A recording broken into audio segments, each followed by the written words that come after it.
अस्सलामुअलैकुम। वालेकुम अस्सलाम। क्या हाल है आपका? मैं ठीक हूँ, अल्लाह का शुक्र है। आपका क्या हाल है? मैं भी ठीक हूँ। आप क्या कर रहे हो? बैठे हुए हैं बेटा, वक्त गुजार रहे हैं अपनी जिंदगी का जो अल्लाह पाक ने रखा है। हमें कुछ बातें ही सुना दीजिए, बता दीजिए अपना तजर्बे से जो आपने वक्त गुजारा है। क्या बताएं बेटा, तो गुजर ही रहा है वक्त। आपके सामने ही है हम किस हालत में रहते हैं, कैसा वक्त गुजर रहा है। हमें तो ये बताया गया था कि मुसलमानों के लिए हमारा मुल्क बना रहे हैं पाकिस्तान, और उसके लिए इतनी जानें कुर्बान भी कर दी। लेकिन मौजूदा हालत आप खुद ही देख लो कैसी हो रही है बेटा।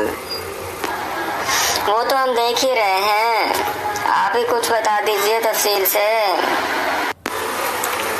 अरे भाई, जब पाकिस्तान बना था तो यही बोला गया था कि भाई हिंदू अलग है, मुसलमान अलग हैं, उनका रहन सहन हमसे नहीं मिलता, ये बोल के पाकिस्तान बनाया और बहुत सारी जानें कुर्बान कर दी गई।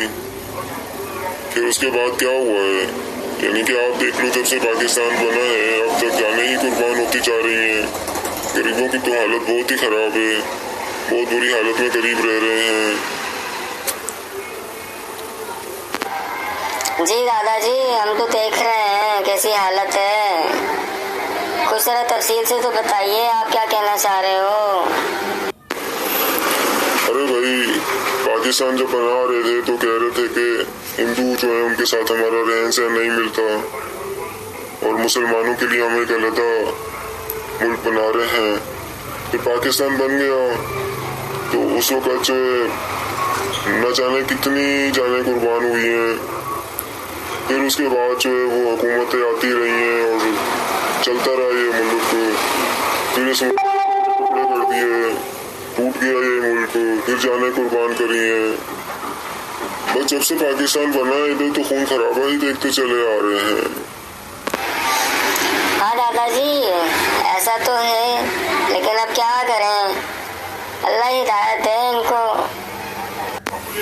हाँ, अल्लाह हिदायत है इनको, आमीन। हालात तो बहुत खराब है। अमीर तो अमीर से अमीर होता चला जा रहा है और गरीब तो गरीब से गरीब होता चला जा रहा है। वो कैसे दादाजी? अमीर कैसे अमीर से अमीर हो रहा है और कैसे गरीब गरीब से गरीब हो रहा है? अरे भाई,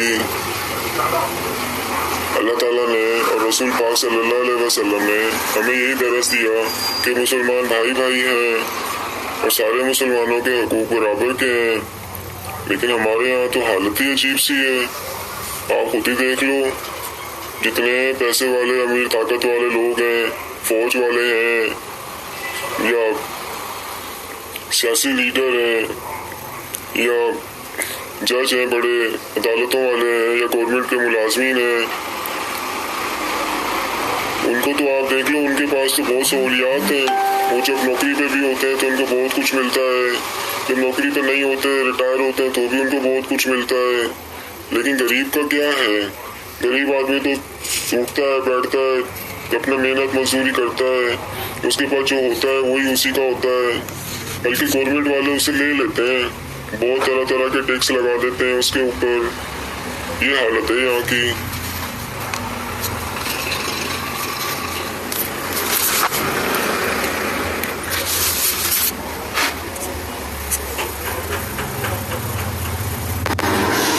दादाजी, ऐसा तो है, अब क्या करें, अल्लाह इनको ठीक करें। हाँ, अल्लाह ताला इनको इंशाल्लाह ठीक करेंगे। अब आप देखो ना कि हमारे जो पड़ोसी मुल्क हैं वहाँ पे इतनी सस्ती चीजें मिलती हैं। हमारा पड़ोसी मुल्क में ईरान है, अफगानिस्तान है, चाइना है, इंडिया है, इतने हमारे पड़ोसी मुल्क हैं, वहाँ इतनी चीजें मिलती हैं सस्ती। वो गरीबों को बॉर्डर से आने की दें, उनको गरीबों को चीजें सस्ती दें, उनको फायदा हो।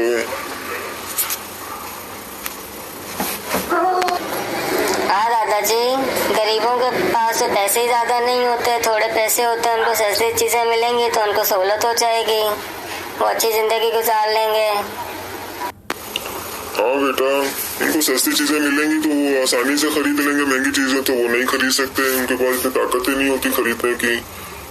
ईरान से सस्ता पेट्रोल ले सकते हैं, इंडिया में बहुत सस्ती चीजें हैं, अफगानिस्तान में भी बहुत सारी चीजें हैं, चाइना भी बहुत सारी चीजें बनाता है, हमारे मुल्क वाले भी चीजें बनाए, अच्छी बनाए, सस्ती बनाए। इनको पेट्रोल जब सस्ता मिलेगा तो ये चीजें इनकी सस्ती बनेंगी, इनकी चीजें भी दुनिया भर में जाएंगी। फिर ये तो मेहनत करेंगे, मुल्क को चलाएंगे, कारोबार चलाएंगे तो लोगों को रोजगार भी मिलेगा, फैक्ट्रियां चलेंगी तो लोगों को नौकरियां मिलेंगी, उनका रोजगार अच्छा होगा, उनको सहूलियात होंगी, उनके पास पैसे होंगे कि फिर वो अपनी खरीदारी वगैरह कर सकते हैं। हाँ दादाजी, ऐसा ही है, मैंने भी चीजें लेनी होती हैं, इतनी महंगी होती हैं, मेरे पास इतने पैसे ही नहीं होते कि मैं चीजें खरीद सकूं। बेटा अब ये देखो ना कि फौजी जो है, फौज के जो सरबराह हैं या जो सियासी लीडर हैं, वो जब नौकरियों पे होते हैं तो उनको बहुत सारी सहूलियात मिलती हैं, गाड़ियाँ, बंगले, बहुत सहूलियात मिलती हैं उनको। सियासी लीडरों को भी बहुत फायदे होते हैं, लेकिन जो है वो गरीब बंदे को क्या मिल रहा होता है, अवाम जो अक्सरियत में गरीब है उसको क्या मिल रहा होता है। ये जो बड़े सियासी लीडर या बड़े जो वो सियासी ये जो ओहदों वाले गवर्नमेंट वाले होते हैं, इन लोगों को तो जब रिटायर होते हैं तब भी बहुत कुछ पैसा मिल जाता है, यानी कि जिसके पास पहले ही बहुत सारा माल वो दे रहे होते हैं उसको वोट देते हैं। और गरीब जो है, गरीब को क्या देते हैं, गरीब को तो जो है वो और टैक्स लगा देते हैं और बिजली महंगी कर देते हैं और जो है उसको उसी जो है तरह तरह की जो है ना इस तरीके से जो है ना उसके पास से पैसा निकाला जाता है।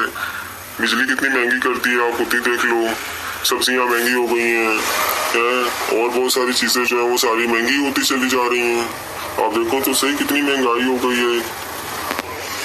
हाँ दादाजी, मुल्क का कर्जा भी बढ़ता चला जा रहा है और चीजें भी महंगी होती चली जा रही हैं और गरीब जो है वो उसके लिए महंगाई बढ़ती चली जा रही है। हाँ बेटा, कर्जा लेके पता नहीं कहाँ पे खर्चा हो रहा है, क्या बना रहे हैं, आपके सामने देख लो मुल्क में क्या बना हुआ है, आपको नजर आ ही रहा होगा। कितनी पानी की तकलीफ है, कितनी बिजली की तकलीफ है, कर्जा बढ़ता चला जा रहा है, सूद बढ़ता चला जा रहा है, जबकि मना किया गया इस्लाम में कि सूद पे काम नहीं करना चाहिए और सारे उसी पे चल रहे हैं। पूरा निजाम ही मुल्क का सूद पे चला दिया है जिससे अल्लाह पाक ने मना फरमाया और सारे वही पैसा जो है वो सूद के निजाम का पैसे सब पूरे घरों में सब जगह वही इस्तेमाल हो रहा है, मस्जिदों में भी, घरों में भी, सब जगह वही सिस्टम चल रहा है। अल्लाह ताला इनको हिदायत दे। हाँ दादाजी, अल्लाह ताला इनको ठीक करें, आमीन। बेटा इनकी पॉलिसियां क्या हैं, कैसे मुल्क चला रहे हैं, अल्लाह ही बेहतर जानते हैं। इतना इन्होंने कर्जा मुल्क पे चढ़ा दिया, इतना सूद मुल्क पे चढ़ा दिया इन्होंने, फिर अवाम के ऊपर भी इतने टैक्स लगा दिए, गरीब अवाम को इतनी महंगी बिजली कर दी, उनका तो जीना तो ऊपर हो गया है। बिजली भी महंगी है, खाने पीने की चीजें भी महंगी हैं, इतनी दुनिया में सस्ती पेट्रोल इतना सस्ता मिलता है पड़ोसी मुल्क में गाड़ियां सस्ती मिलती हैं, सब्जियां सस्ती मिलती हैं, गोश्त सस्ता मिलता है। हमारे यहाँ पे तो महंगाई होती चली जा रही है। अल्लाह ताला इनको हिदायत दें, इनको ठीक करें।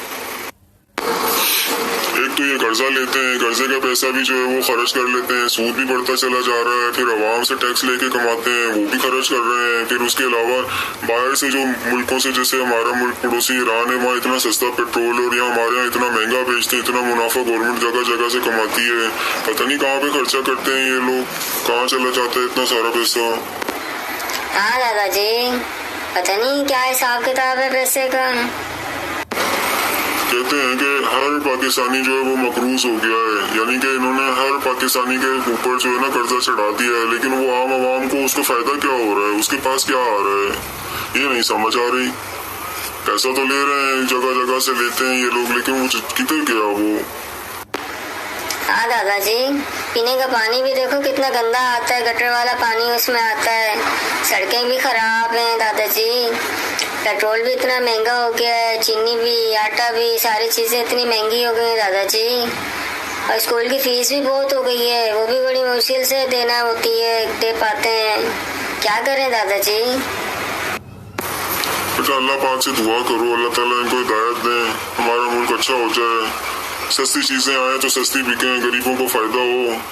मुल्क चले, तरक्की करे, इस मुल्क की इंडस्ट्रियाँ तरक्की करें, हमारे मुल्क की मस्जिदें मदरसे तरक्की करें, बजाय जो वो खैरात मांगने के वो मदरसों वाले भी कुछ चीज़ें, कुछ तालीम वगैरह ऐसी साथ में दें कि वो जो है अपने खर्चे खुद उठा सकें। ऐसे वो लोगों से जो है वो खैरात मांगते हैं। अल्लाह ताला मेहनत करने वालों को पसंद करते हैं। अल्लाह ताला हम सबको मेहनती बनाते हैं। अल्लाह ताला हम सबको जो है वो रिज़्क़ हलाल कमाने वाला बना दें। सूद का खात्मा हो जाए हमारे निज़ाम में से।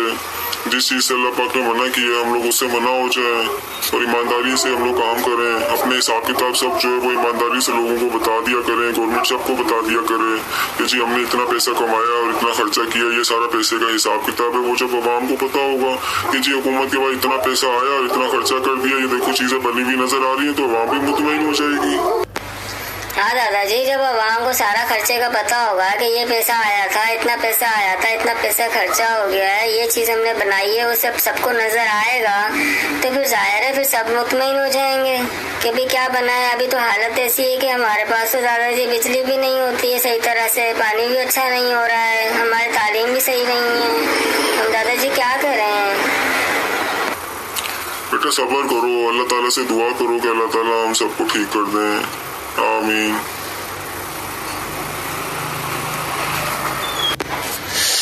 दादाजी कहते हैं इंडिया तो मुसलमानों का दुश्मन है। बेटा वो अगर मुसलमानों का दुश्मन है तो सबसे पहले अपने मुल्क में से वो मुसलमानों को खत्म कर देता। वहाँ तो मुसलमान बढ़ते ही चले जा रहे हैं, खत्म तो नहीं हुए।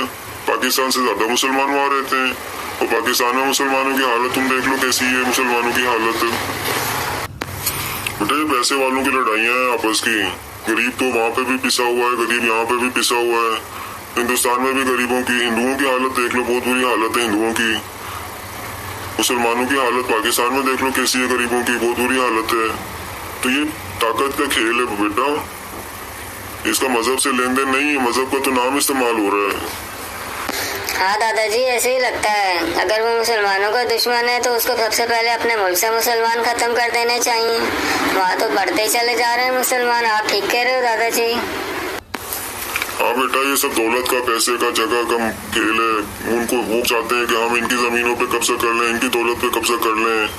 ये सब जगह यही चक्कर चला हुआ है बेटा। इंसानियत को लोग भूल चुके हैं। इंसानियत का जो दरस है कि इंसान अशरफुल मखलूकात है, वो दरस भूल चुके हैं। उधर भी बहुत बुरा हाल है इंसानियत का, पाकिस्तान में भी इंसानियत का बहुत बुरा हाल है बेटा। अल्लाह ताला इन सबको हिदायत दें।